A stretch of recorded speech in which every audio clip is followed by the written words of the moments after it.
Hello guys, in this video I am going to show you how to connect your contacts to your Bitmoji account, thereby finding your friends so that you can use Bitmoji together. But first I just want to mention, don't forget to subscribe to my channel, because at 10,000 subscribers I am going to show you my whole YouTube revenue statistics and growth strategy, how to make money online. So let's jump into it. First of all, open the application on your phone.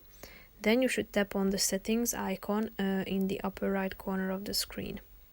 Now tap on My Contacts, which is the second option, and then tap on Connect Contacts. Now you need to press the button Go to Settings, thereby you will be directed to your phone's settings section. Then you need to allow Bitmoji to access your contacts by tapping on the Contacts button. Now you have allowed this application to access your contacts, so now you will be able to find your friends who are using this application so that you can use the app together. And that's pretty much it for this video. I hope you found it helpful. If you did, consider subscribing, and see you in the next video. Bye bye.